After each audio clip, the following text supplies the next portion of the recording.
what's going on in Israel right now is absolutely horrific, and everyone has strong opinions about it, and nothing's going to stop the killing right now, and it's tragic. And one of the things that I think is really important to understand is that, like, when you actually like zoom in, it's really interesting that you see like the Palestinians all have like a bunch of American guns.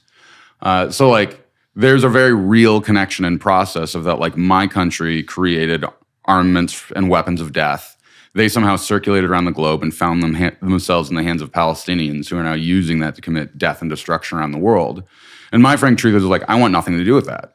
Actually, like I radically want nothing to do with that. I'm going to do everything in my power to separate myself from that. And to me, that's what Bitcoin represents. Is now when my government says, hey, we're going to send, $20 billion to Ukraine, or we're going to send $6 billion to Iran, or, wherever they're sending money, I actually have a way to say, you know what?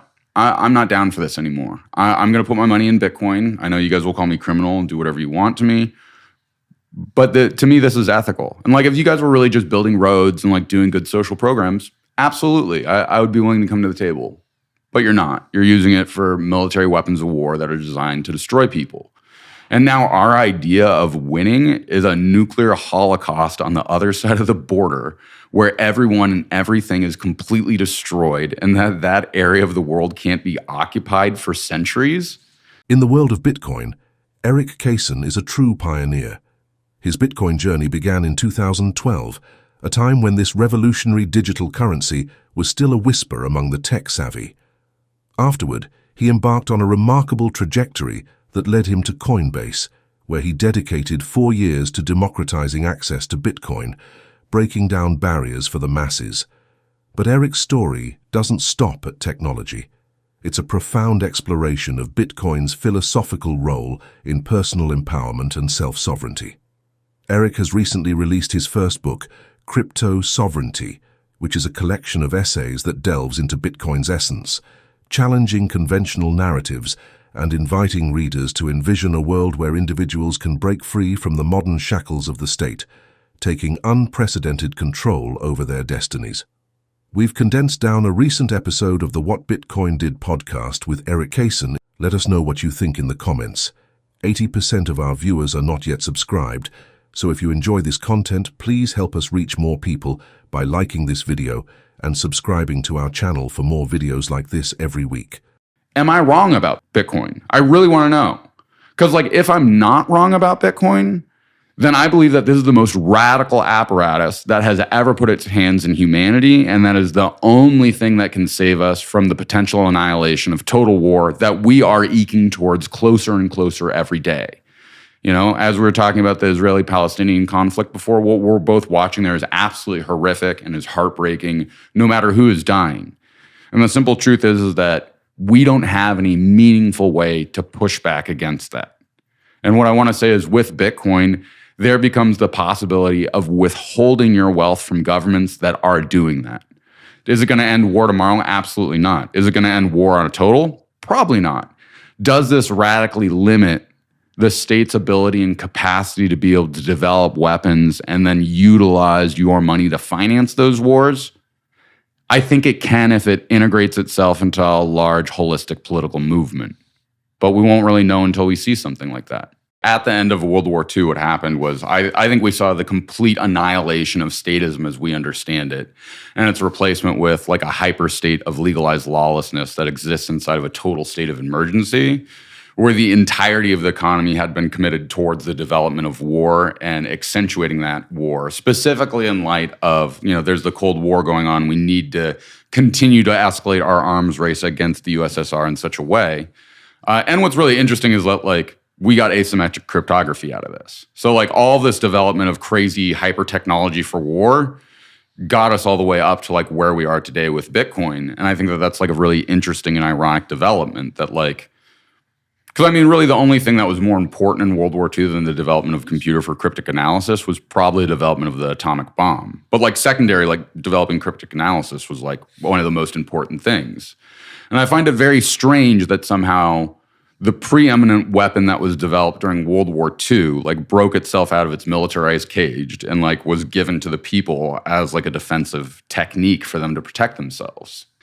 I think that this, like, hyper development of war was on the concourse and path to essentially destroy all of us, but for some very strange reason, one might call it serendipitous, I would call it providential, there happen to be these hidden things lying inside of technology that almost at the very bottom, it could invert the entire order of things and present itself to be a very radically empowering tool for individuals.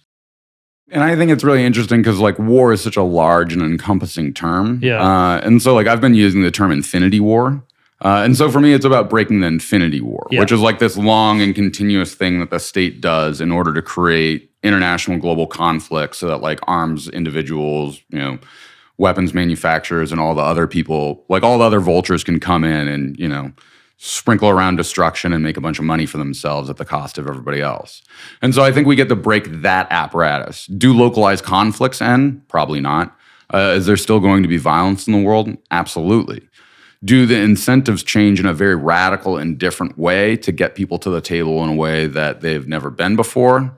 I think so. And I don't think we'll necessarily know or see what that looks like until there is a large political contingency of Bitcoiners who are actually utilizing Bitcoin through a political praxis saying, we are doing something else with our common wealth together, and we're going to choose to no longer participate with yours.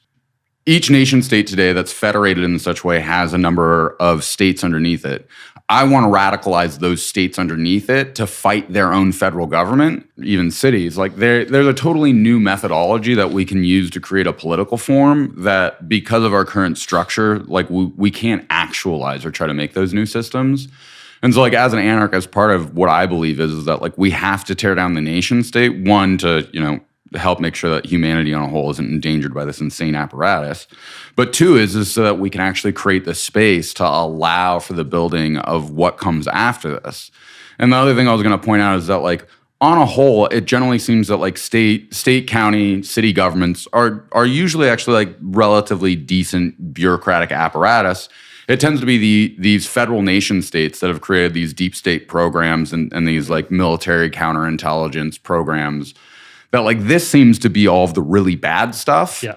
And it seems like in the Republican model that is supposed to be the United States, like states are supposed to arrest federal authority around this.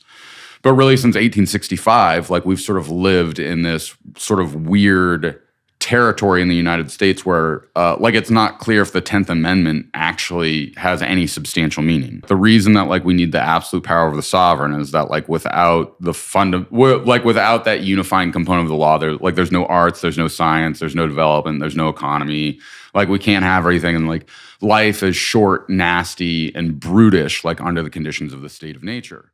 As we conclude this captivating journey into the philosophical depths of Bitcoin with Erik Cason, it's clear that crypto sovereignty is a call to rethink the very foundations of our financial system and our individual freedoms.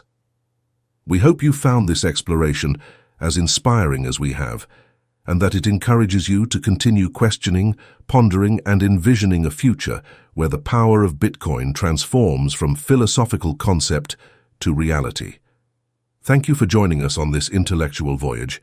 Don't forget to hit that like button and subscribe to our channel for more videos like this every week. We'll see you next time.